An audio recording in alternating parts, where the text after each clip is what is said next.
Akwa Ibom State has been rated the cleanest state in the country for 6 times, and this we must continue to maintain. This is coming from Governor Umoino, who went around the city of Uyo at the early hours of Saturday to monitor the compliance level of residents to the monthly environmental sanitation exercise. Clement Barikwi has the report. After a very long while, a press release came from the state government within the week through the secretary to the state government announcing total restriction of movement to enable residents of the state fully participate in the monthly environmental sanitation exercise. Governor Umoino is therefore on the streets of Uyo to monitor compliance to that order and to see how residents are taking advantage of the exercise to keep the environment clean. If you know anything about an Akwa Ibom person, you know that we are clean people. Clean people. And so for me, I believe we should continue to maintain that. Akwa Ibom has been declared cleanest city in this nation, I think for up to 6 times. So we must continue to maintain that status. It's been a long time we did this no vehicular movement so that we can take time and clean. The governor is satisfied with what he has seen, particularly efforts by the relevant government agencies to beautify the capital city as the state head towards becoming Nigeria's tourist destination of choice. When we finish all of the things we are doing now, fix all our tourist sites, come up with International Conference Center and the hotel, and get the new international airports opened, and all of those things, we would have safely said that we have arrived. I'm only asking that we should maintain it. We should not allow hoodlums to take over these places. We should not allow these things to be vandalized. Following the success story of the February environmental sanitation exercise, Governor Umoino announced a quarterly restriction of movement on sanitation days.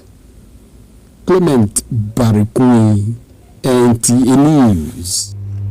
It has been 1 year since the establishment, 1 year of changing family lives in positive ways.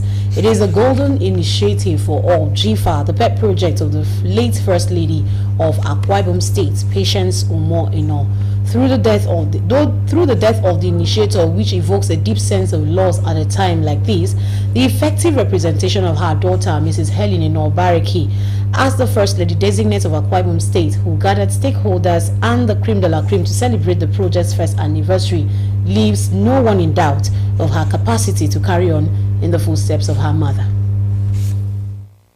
For 1 year, GIFA has operated from a private facility. This foundation laying ceremony is therefore in fulfillment of the dreams of the founder, the late Mrs. Patience Umoino, who had desired that her pet project have a permanent secretariat. Governor Umoino, while recalling his late wife's plans for the secretariat, promised to join hands with other partners in ensuring that GIFA exists beyond his tenure as governor. He specifically expressed appreciation to his children and grandchildren for standing by him since the demise of their mother. We came to serve Akwa Ibom people, and God who have seen others through will see us through. And the mom actually said this is where she wants to build her secretariat. And so, for me, I fulfill my obligation. I've handed over the land to you. It is GIFA that will build the place. The coordinator office of the First Lady, Lady Helen Obariki, described the foundation laying for the GIFA Secretariat as a dream come true.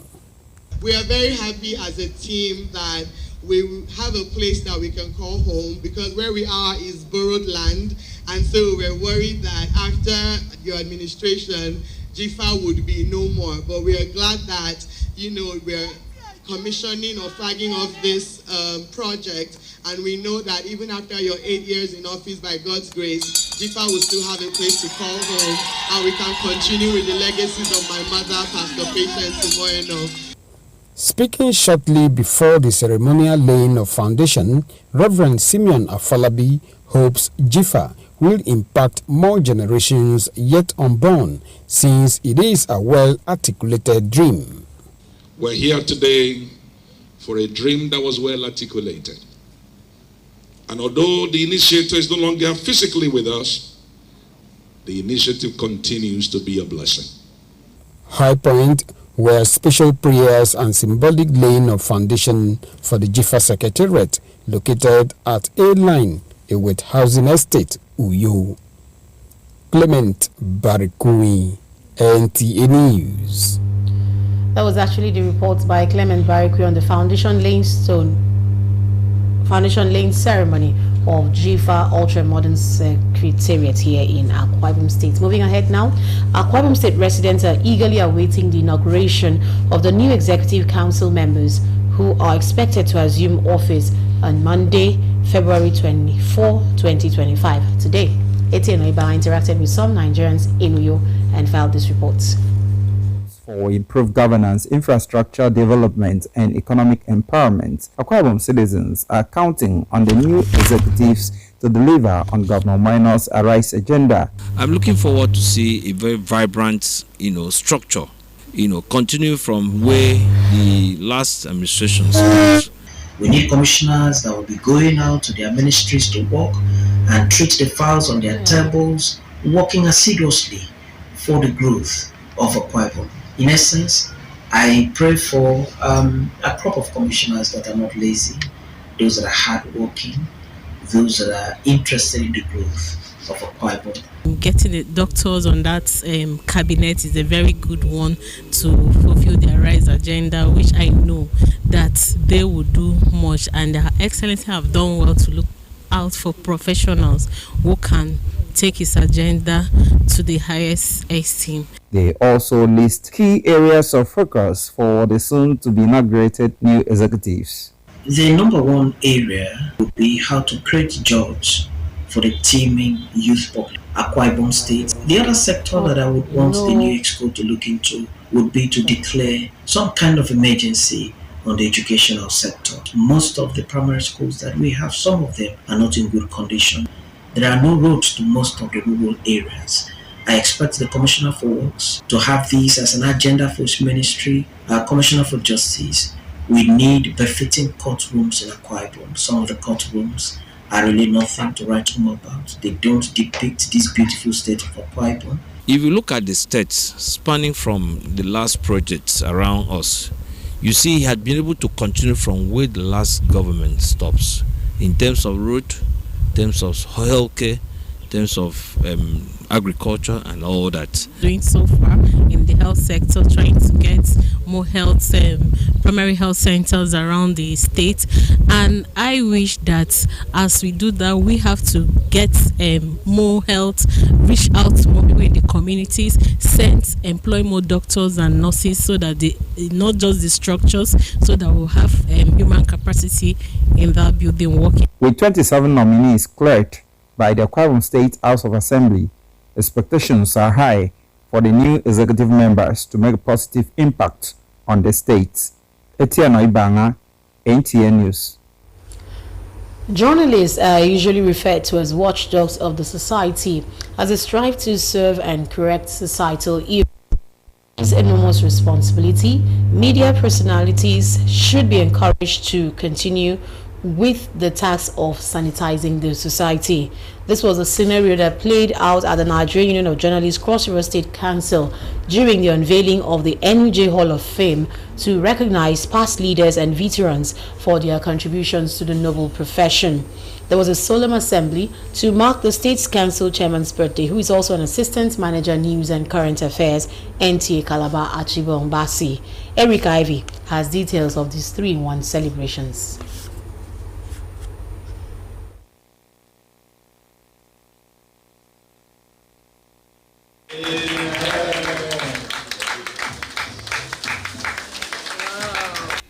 The NUJ NSA Tambasi Press Center was agog with friends and personalities who came to celebrate with the Cross River State Council on its 3-in-1 event, including the solemn assembly, unveiling of Hall of Fame, and celebration of the council chairman Achibong Basi birthday. All we have to say is thank you, Lord. The unveiling of NUJ Hall of Fame is to honor past leaders of NUJ in the states, just as the saying goes, give honor to whom honor is due. This was practically demonstrated as past leaders of NUJ and representatives performed the symbolic placing of their portraits in the Hall of Fame. What can we offer? The first thing is long life, good health, and God's guardian. We pray that God will grant her more wisdom to carry NUJ Cross River State Council to the greater heights. First of all, I wish her a very, very happy birthday, a long life and prosperity.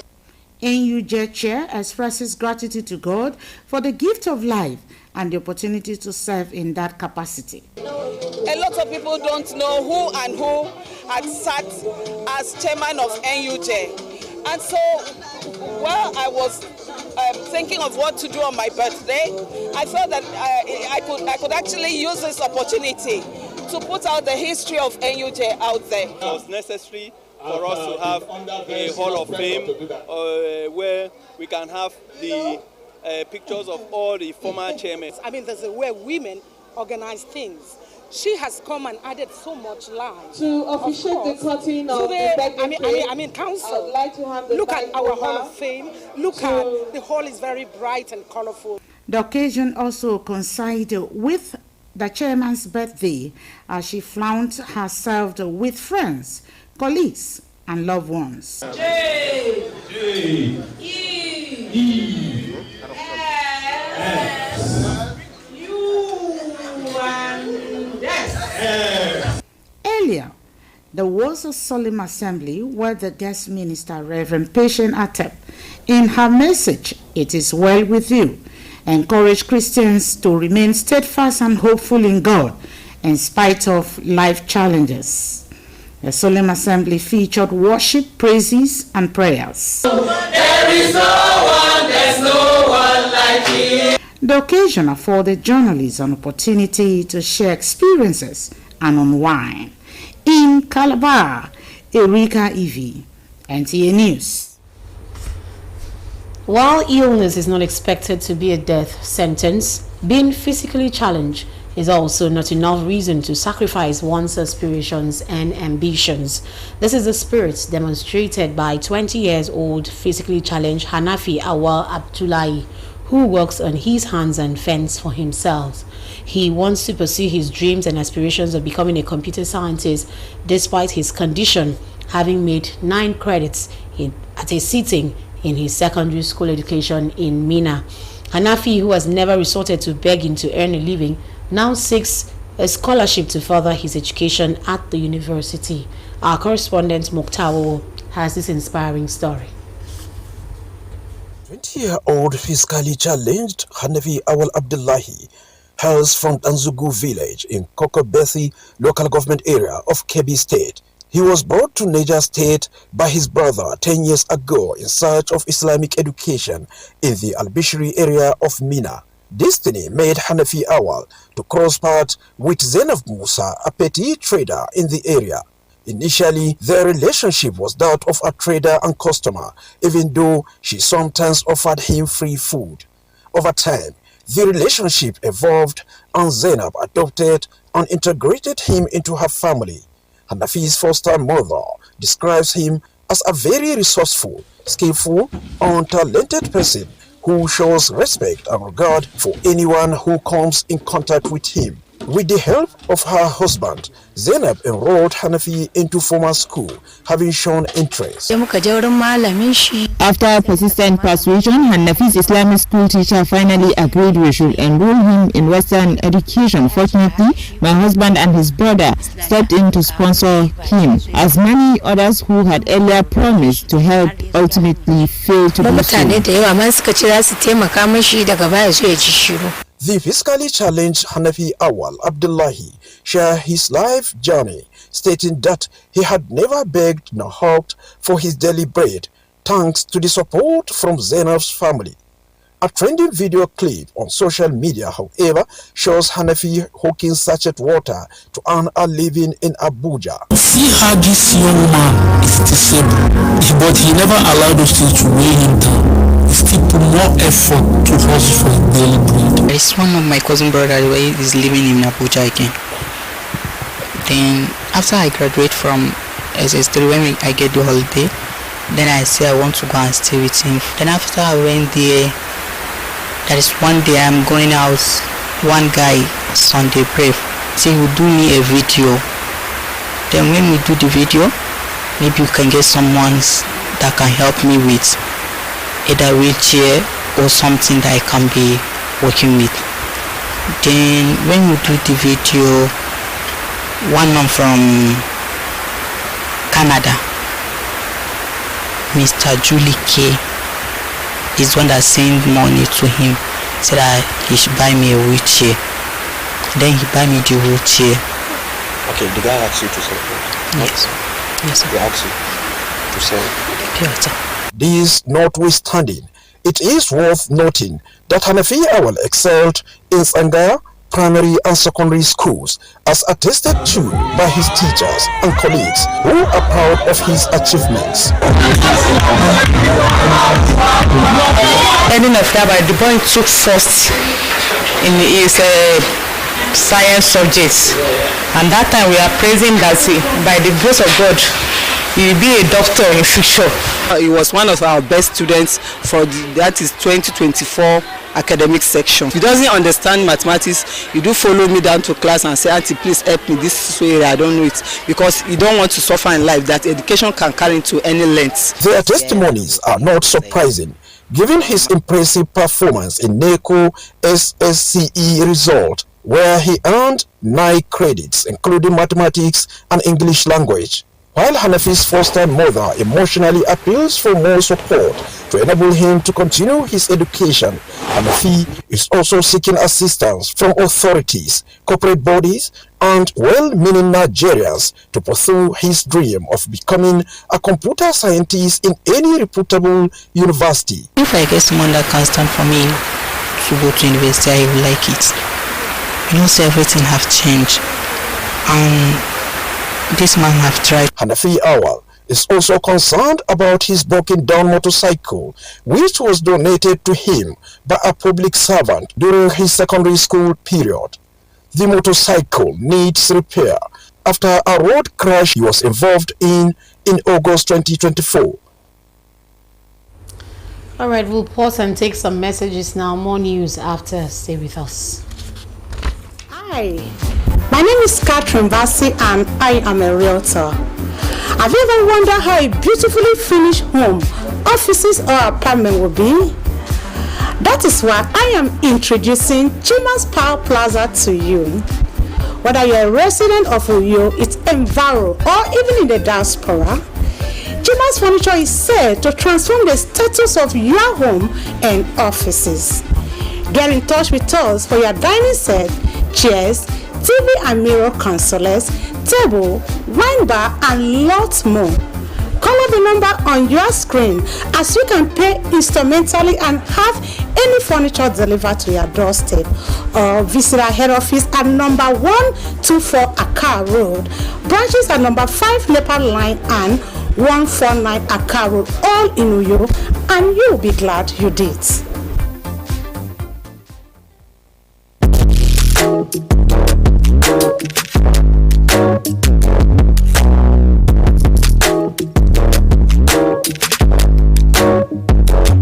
Roseville Hotel. Come, feel the luxury of our contemporary hotel.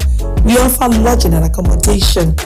Stay at our deluxe executive and luxury suite for your comfort. Experience extravagant dining and delicious meals by expert chef. Lounge at our exquisite VIP bar. Enjoy 24-hour power supply with free Wi-Fi services. Our security system is top-notch to ensure your safety. Ample parking space and laundry services available. The ambience is serene to make your stay memorable. We are located at number 1 Julius Badge Road off House of Assembly Avenue, Uyo, Akwa Ibom State. For reservations, call 070-650-41139. Roseville Hotel, hospitality at its best. Water is life. Aqua Cardinali Water provides the highest quality drinking water.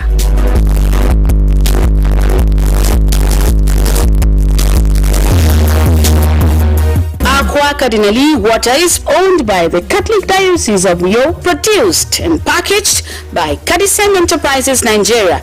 It is available in 19 liters dispenser jar, 60 cl sachet, 50 cl and 75 cl table water. Visit Aqua Cardinali Water at number 34 Dominic Utuk Avenue, Uyo, Akwa Ibom State.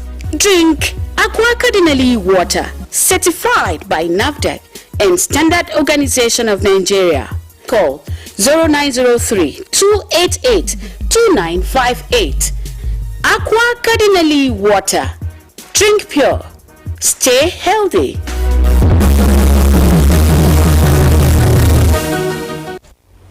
Thank you for still staying tuned. There is a growing concern on the increased cases of crimes in the country. But how do people respond to this? Oftentimes, communities resort to self-help in defense, which is also referred to as jungle justice. Tessie Omeri in this report examines the implications of jungle justice vis-a-vis right to fair hearing.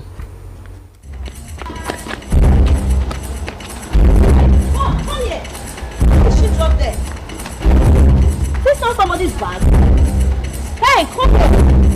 This is an illustration of what transpired in the society. Communities call it self-help, but in law it is jungle justice, which many innocent citizens die as a result of mob action. The Nigeria's legal system provides for arrest and prosecution to enable the suspect prove his or her innocence in the competent court of law. But oftentimes, that is not the case in the country as act of jungle justice increases.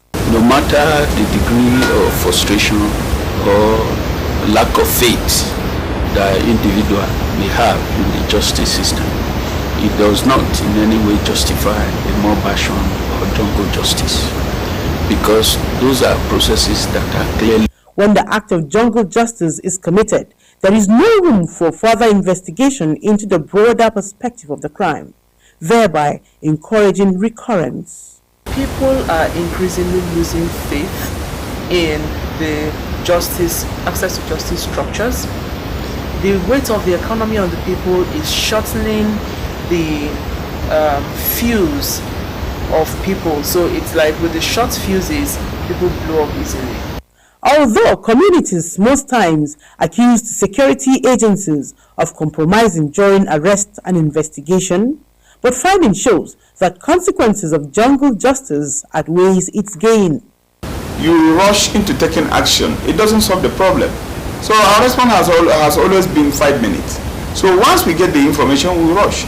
So, but in this situation, the one that has just happened in Lube, we just the thing just went viral. Even before the coming of the police, they have taken action. They did what they did, and then they sent it on the air. Everybody sees what they did, and the mere fact that somebody say this man has committed, it could be a passerby, and then you just rush him, and then you kill him. Whatever may be the degree of crime, stakeholders advise that citizens should not take laws into their hands, but hand over any suspect to security agencies for prosecution, as jungle justice promotes lawlessness in the society. So I discourage jungle justice strongly, but you cannot tickle somebody and tell the person not to laugh. The tickling somebody in this case is having justice systems that cannot be relied on, and the laughing, unfortunately, ironically, happens to be the jungle justice system. Now, if not nip in the bud, you or your loved ones could be victim of jungle justice. In Abuja, Tessie Omeri, NTA News. And that's the NTA News at 10. Thank you for being a part of it. Join us again later this evening for another package. Do have a very productive day. Good morning.